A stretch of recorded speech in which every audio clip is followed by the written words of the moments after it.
Mukhang wala talagang kadala-dala itong si Trililing sa kanyang pagiging tanim witness kung noon si alias Bicoy ang kanilang binayaran upang siraan si Pangulong Duterte.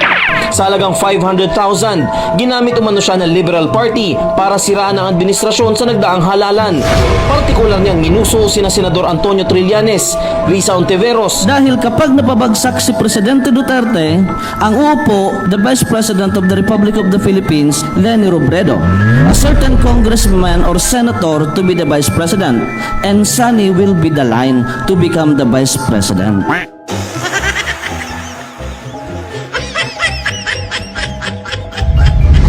Ngayon ay tila itong si Ramil Lagunoy Madriaga na naman ang kanilang binayaran upang maging tanim witness para magpanggap na bagman di umano ni VP Sara na ang layunin ay siraan si VP Sara nang sa gayon ay maisakatuparan nitong si Trililing ang plano niyang ito.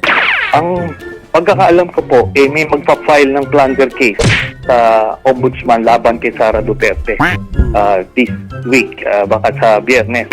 Ang kaso na yan ay bunga ng confidential funds at other issues. Makikita nyo, bilyon-bilyon ang ninakaw ni Sara Duterte. Nagbabalak ang mga dilawan sa pangunguna ni Trililing na sampahan ng plunder case sa Ombudsman itong si VP Sara.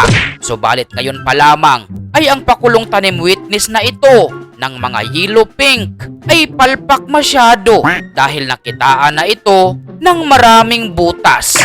Dahil kung ating susundan ang affidavit ni Ramil Madriaga na galing sa pugo at drug money ang ginamit sa kampanya ni VP Inday Sara noong 2022 ay lalabas na sabit si dating Speaker Martin Romualdez dito dahil si Martin Romualdez lang naman ang campaign manager ni VP Sara noong 2022.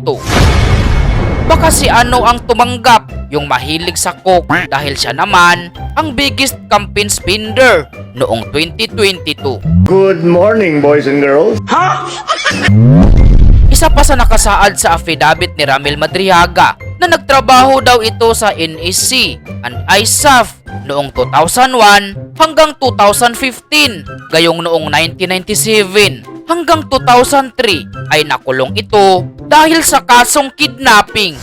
Ang leader ng grupo, kinilalang si Ramil Madriaga. Ayon sa nakalap naming resibo, taong 1996 nang makasuhan si Ramil Madriaga dahil sa pagdukot sa isang Chinese businessman. April 30, 1997, guilty ang naging hatol ng Pasig City Regional Trial Court sa tatlong akusado para sa kasong kidnapping for ransom at ang hatol, death penalty. Pero taong 2003, pinawalang sala sila ng Korte Suprema. Mula noon, business as usual daw ang grupo. Dagdag pa ni Ramil Madriaga na naging classmate daw niya si VP Sara sa SSA Law School noong 1991 na kung ating i-compute, sa taong yan ay 13 taong gulang pa lamang si Inday Sara. Papaano makakapag-aral ng abogasya ang nasa elementary o high school pa lamang? Kaya binanatan tuloy ni Jason Za itong si Madriaga. Mariing pinabulaanan naman ni dating PSG Commander Retired Brigadier General Randolph Cabangbang ang testimonya ni Madriaga na siya di umano ay dating bahagi ng PSG. Ayon kay dating PSG Commander Randolph Cabangbang, itong si Madriaga ay malamang nagpapanggap lamang. Sino ba namang tanga ang kukuhang bagman sa ganitong tao na leader ng isang sindikato? Pati kay Tamba ay hindi papasa ito. Matapos ang isang taong pagtatago, natuntun na rin sa wakas ng PNP Anti-Kidnapping Group ang 5 sospek sa pagdukot sa magpinsang Filipino-Chinese sa Tondo noong June 3, 2022. Kabilang sa mga naaresto ang mastermind na sina Ramil Madriaga at Jaime Patano. Dati raw close-in security na magpinsang negosyante ang mga sospek. Plinano raw ni Madriaga na dukutin ang magpinsan at ipatubos sa halagang 100 milyong piso. Baka pag isinalang sa investigasyon itong si Ramil Madriaga ay baka magka-epilepsy at magka-hypertension na naman ito. Habang nasa headquarters ng AKG, nag-collapse ang leader ng grupo na si Ramil Madriaga bago isalang sa tactical interrogation.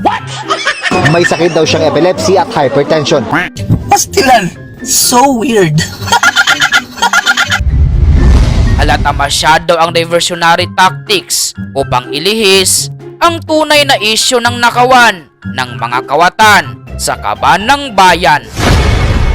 Boy Antonio Trillanes, aka Trililing, ayus-ayusin mo naman ang script. Hindi ka talaga papasa bilang direktor.